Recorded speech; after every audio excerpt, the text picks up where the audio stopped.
Mindset Tales presents Operation Nisse, the anthropologist who discovered an elven city beneath the mountains.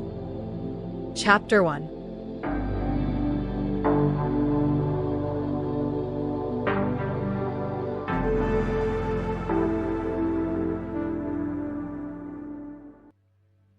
Dr. Astrid Carstensen had spent her life studying the stories people told to explain the unknown. As a Danish anthropologist, she specialized in folklore, especially the quiet borderland where myth and belief blurred into lived reality. That was what had brought her to the windswept hills of southern Iceland, to a place locals called the Elf Chapel.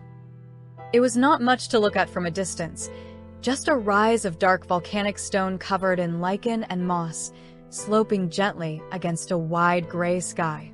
But to the nearby villagers, it was sacred ground. They spoke of the Huldufólk, the hidden people who lived within the hill. They warned her not to climb it at dusk, not to disturb the stones, and above all, not to enter any openings she might find. Astrid had smiled politely and written everything down in her field notebook. She did not believe in elves. Still, she respected belief systems deeply, and her plan was simple: document the landscape, record oral histories, and perhaps conduct a small survey of the natural cave formations rumored to exist beneath the hill. On her third evening there, she found the opening. It was almost invisible, a narrow slit between two slabs of basalt, just large enough for a person to squeeze through. A breath of cold air exhaled from it, carrying the scent of damp earth and mineral water. She hesitated only a moment before switching on her headlamp and stepping inside. The passage widened after a few meters, opening into a cavern whose ceiling glittered with moisture. Water dripped steadily somewhere in the darkness. The air was colder than outside, unnaturally still. Astrid moved carefully, marking her route with reflective tape as she had done in countless caves before. She had just turned into a side tunnel when the hill roared. The sound came like thunder trapped underground, a violent grinding crack followed by an explosion of falling stone. She barely had time to turn before the tunnel behind her collapsed. A wave of dust slammed into her, knocking her forward. Something heavy struck her leg, and pain burst up her thigh like fire. When the rumbling stopped, silence fell so completely it seemed to press against her ears. Astrid lay there, gasping. Her headlamp still worked. Through the drifting dust, she could see the passage she had entered through was now completely sealed by a massive rock. She tried to stand. Pain shot through her left leg, forcing a cry from her throat. It wasn't broken, she realized after testing it carefully, but badly bruised, maybe torn muscles. Either way, she could not climb back over the collapse even if she wanted to. There was only one option left. She had to go deeper. Hours passed, or perhaps only minutes. Time had little meaning underground. The cave system twisted like a maze. Some passages ended abruptly in stone walls. Others narrowed until she had to crawl, dragging her injured leg. Twice she slipped on slick rock and struck her hands hard enough to tear skin. Her water supply was limited. Her phone had no signal. Her headlamp battery ticked slowly toward depletion. Fear crept in gradually, not as panic, but as a heavy, cold weight. The anthropologist in her kept observing even now, the unusual geometry of the tunnels, the strange smoothness of some surfaces, the faint mineral shimmer that reflected her light like distant stars. But eventually exhaustion overtook curiosity. She sank against a stone wall, breathing shallowly, her injured leg throbbing. This is where I die. Not dramatically, not heroically, just quietly, in a place people would say belonged to elves. She almost laughed at the irony. Then she saw it. At first, she thought it was a trick of the light. A shape moved far down the tunnel ahead, a silhouette against a faint, silvery glow that did not come from her lamp. Astrid froze. Someone else was there. Hope surged through her like electricity. but she did not call out.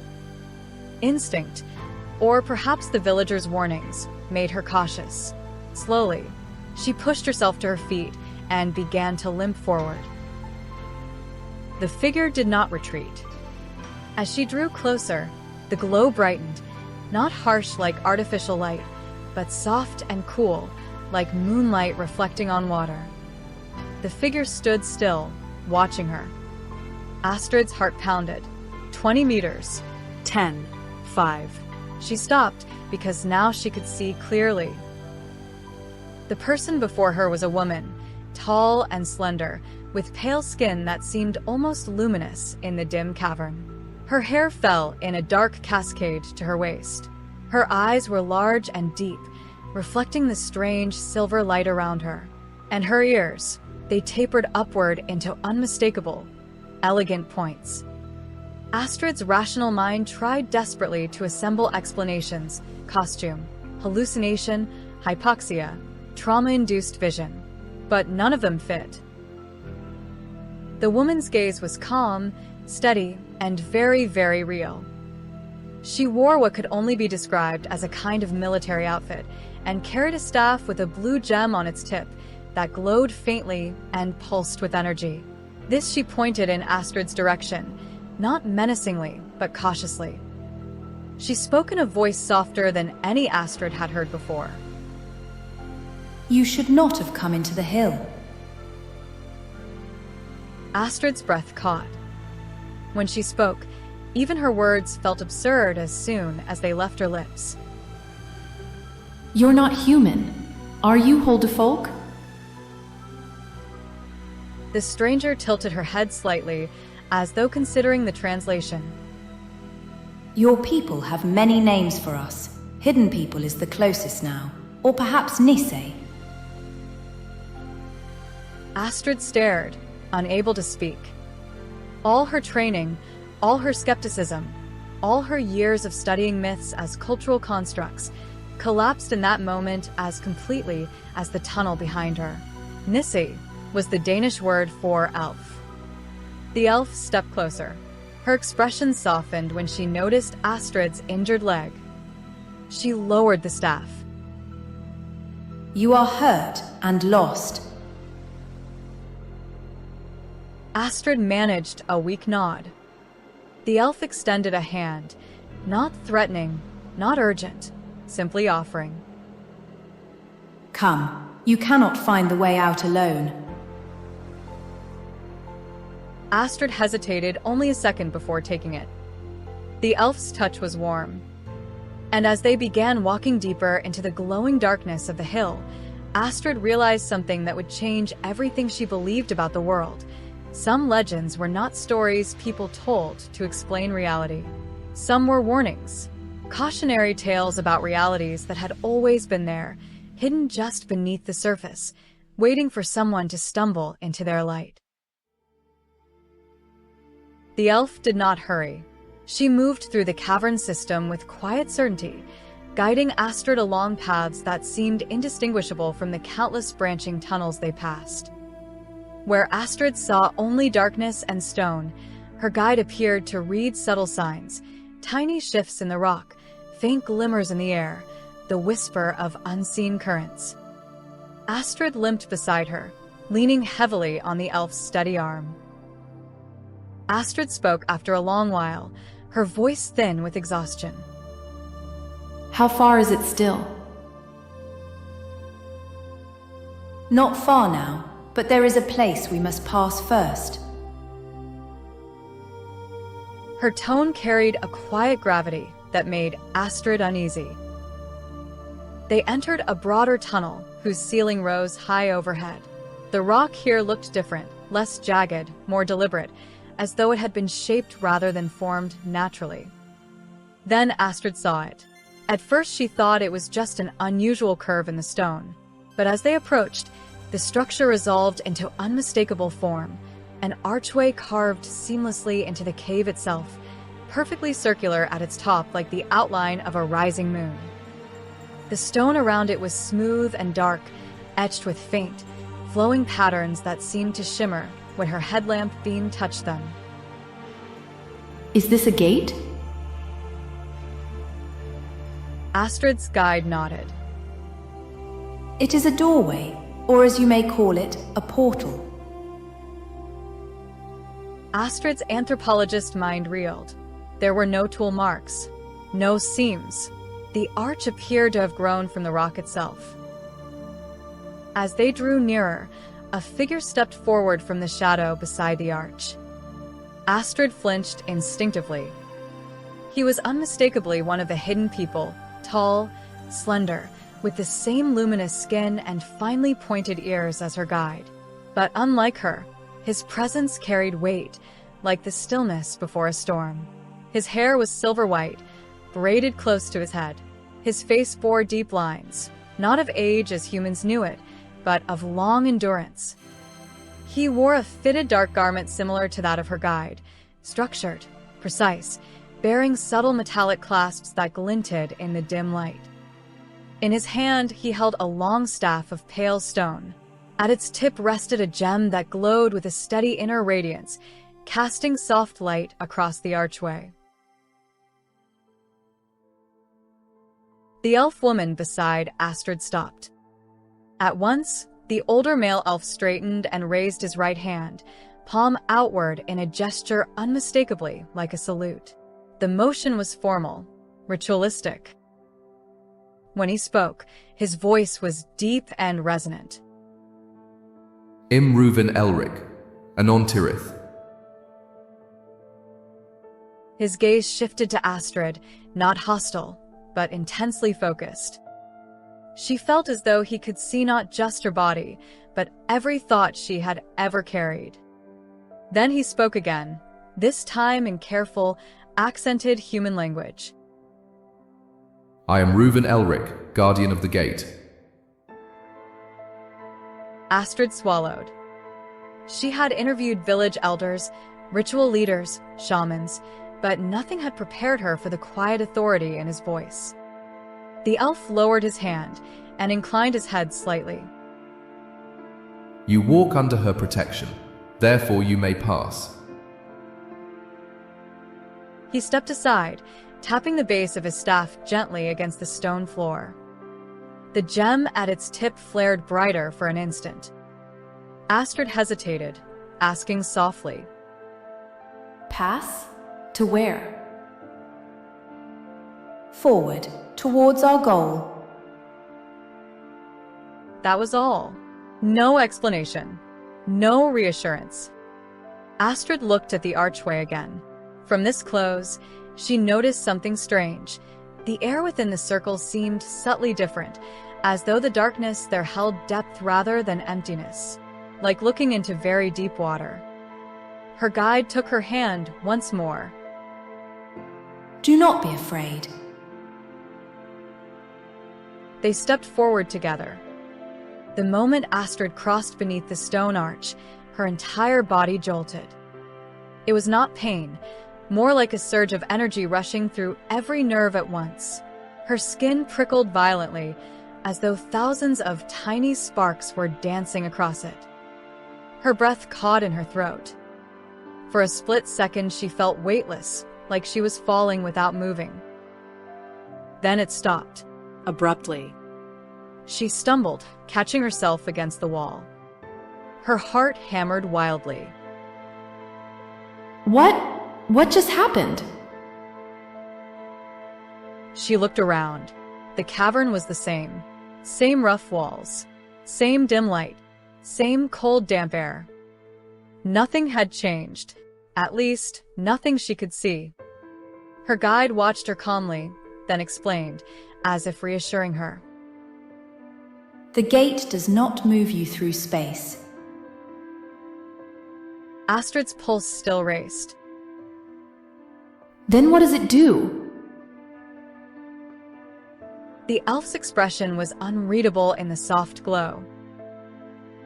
It moves you through what you are able to perceive. Behind them, she heard the guardian's staff strike the stone once more, a sound that echoed strangely, as if fading into an immense distance. When she turned back, The gate seemed dimmer somehow, and the air beyond it no longer shimmered. A chill ran through her. For the first time since entering the hill, Astrid realized something unsettling. She had not just walked deeper into the caves. She had crossed into somewhere else entirely. And whatever lay ahead was no longer meant for human eyes. They did not go much farther before Astrid's strength gave out. Her injured leg had stiffened during the walk, and now the pain pulsed deep and hot, spreading upward with every step. At last she faltered, her grip tightening on the cave wall as her breath came in sharp, shallow bursts. She admitted, the words trembling with exhaustion. I can't go on. The elf immediately stopped. Without a word, she guided Astrid to a smooth rise of stone along the tunnel wall, almost like a natural bench, and helped her sit. Then she knelt, examining the swelling around Astrid's leg with careful, practiced hands. Astrid winced. It is worse than before. You pushed it too far. I didn't think I had much choice. Astrid managed a strained laugh. For a moment, neither of them spoke. The cavern hummed faintly with that same strange, silvery stillness Astrid had noticed since passing through the gate. She realized suddenly that she didn't even know the name of the being who had saved her life. She asked softly, What should I call you? The elf looked up. Her expression softened slightly, as though the question mattered. My name is Shael Varen. Astrid repeated it under her breath, tasting the unfamiliar rhythm of it. Shael, I am Astrid Karstensen. Thank you for not leaving me behind. Shael tilted her head slightly. We do not abandon those who enter our protection, even when they venture where they should not. There was no accusation in her voice, only quiet fact. Astrid hesitated, then asked the question that had been burning in her mind since their first meeting. You called yourselves the Hidden People. The Huldufólk. Where did you come from? Were you always here? Shael remained silent for a long moment. Then she sat beside Astrid, her gaze drifting into the darkness of the tunnel, as if she were looking not at stone, but at something far away in time. When she spoke again, her voice carried a different weight, lower, older, a voice telling a memory. We did not begin in this island of fire and ice, long before your recorded histories, before kingdoms drew their borders, before the great faiths hardened into law. We lived openly among humans in the northern lands of your continent. Forests were deeper then, winters longer. The world was less crowded. She folded her hands loosely in her lap. We were not hidden. We were simply another race. Astrid listened, utterly still. We shared knowledge. We taught how to read the winds, how to shape stone without breaking it, how to follow the paths of animals and the patterns of the seasons. In return, humans traded food, tools, stories. There were disputes, yes, but no more than among any neighboring peoples. Her eyes darkened slightly. Then the world changed. Human societies grew, their numbers swelled, their beliefs became rigid. Fear began to replace curiosity. Anything different, anything not easily understood, became a threat. Astrid felt a chill that had nothing to do with the cave's cold. In the centuries you call the Dark Ages, Ruin Louis in our own tongue, new doctrines spread across the northern lands. They taught that all beings outside humankind were unnatural, corrupt, demonic. Her voice did not rise, but the weight in it deepened.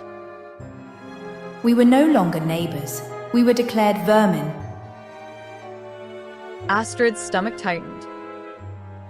There were hunts, not always organized, but relentless. Villages would drive us from our homes. Some burned the forests where we lived, others poisoned water sources. There were places where our kind were killed openly, and it was called righteousness. She looked down at her hands for a moment. We are long-lived, which means we remember. Silence filled the tunnel, as if the walls themselves remembered as well, even sympathized. When it became clear that coexistence was ending, our elders made a decision.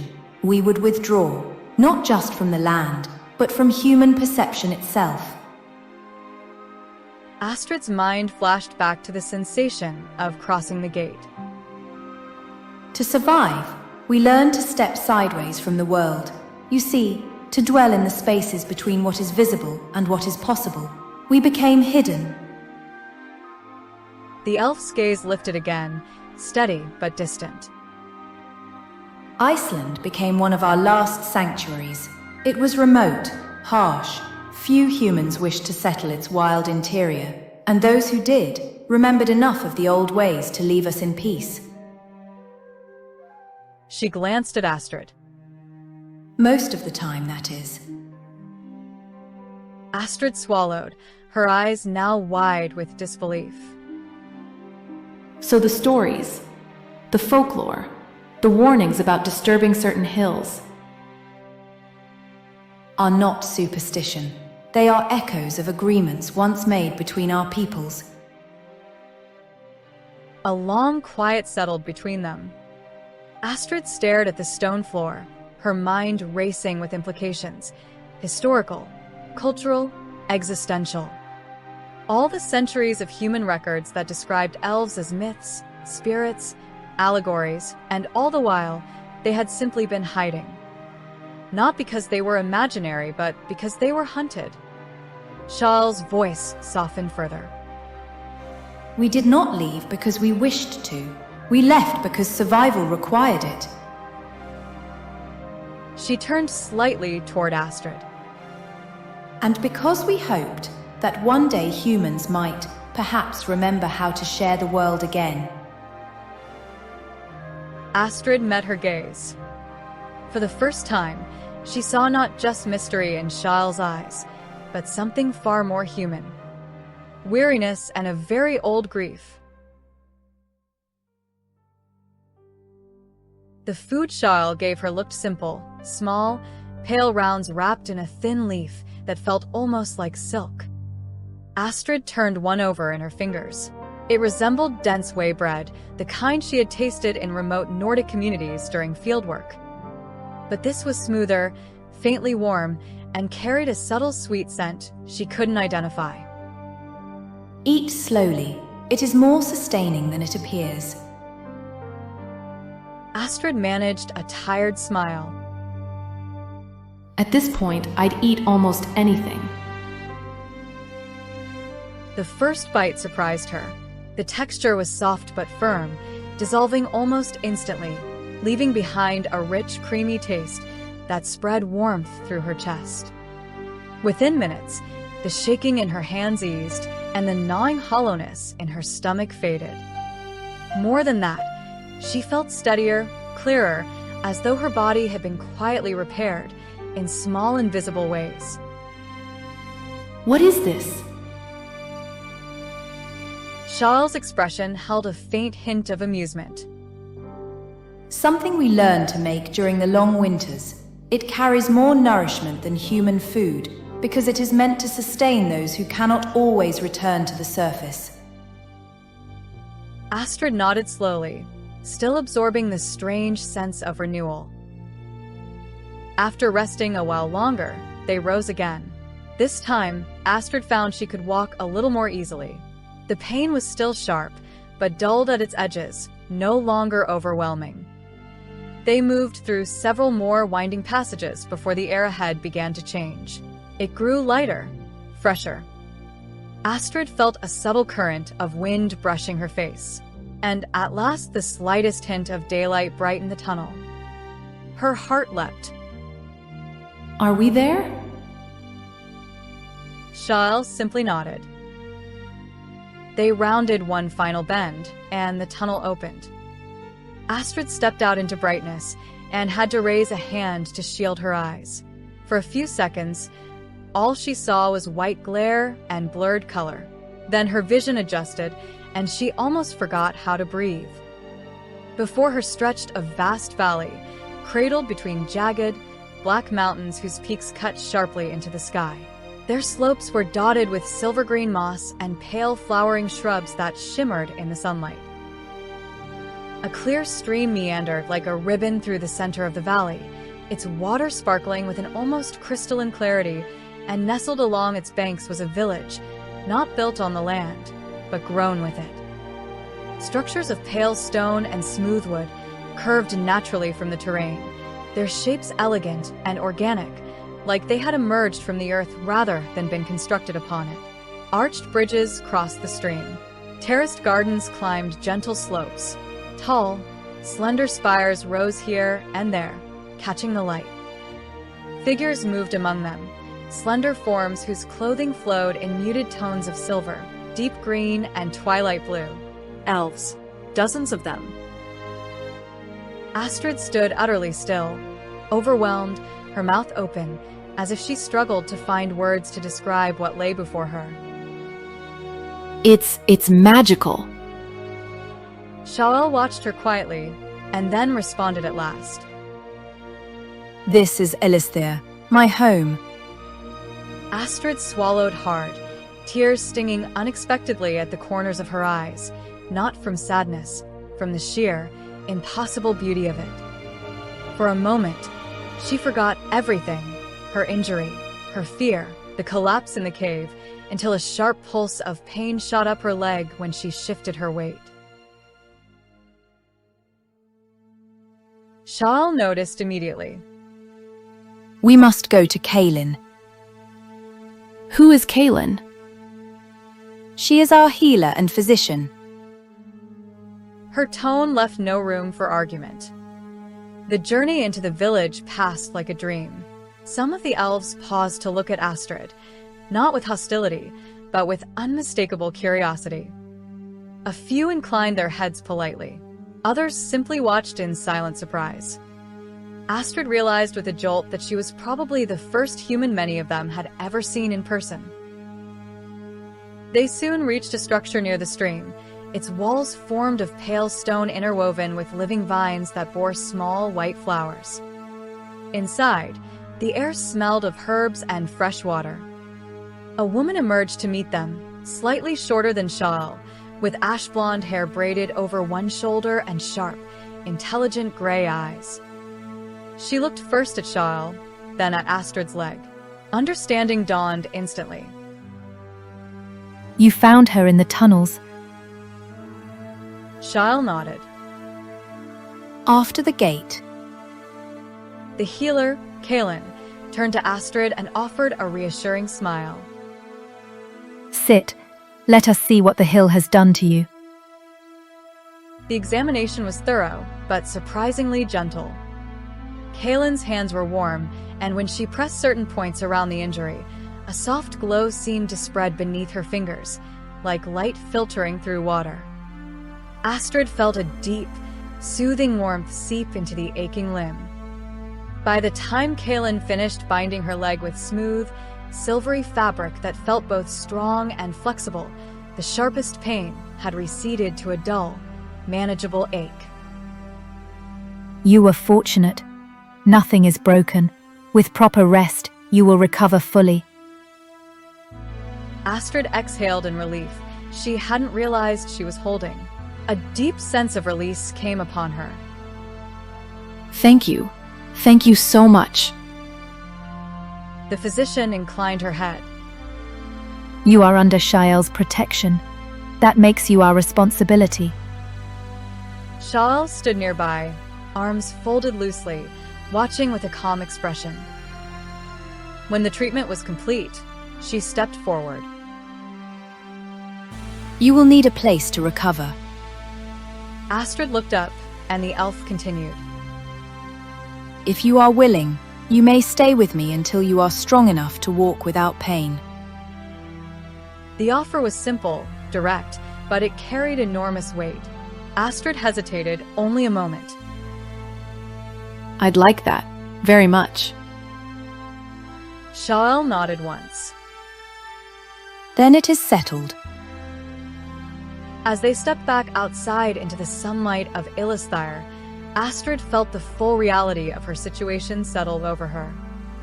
She had entered a hidden world, a world that existed alongside her own, unseen for centuries.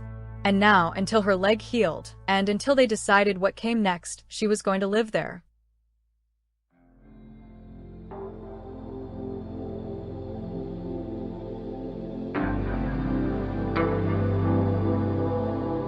If you enjoyed this tale, be sure to look for the next chapter. Leave a like, a comment, and subscribe. It would mean the world to us.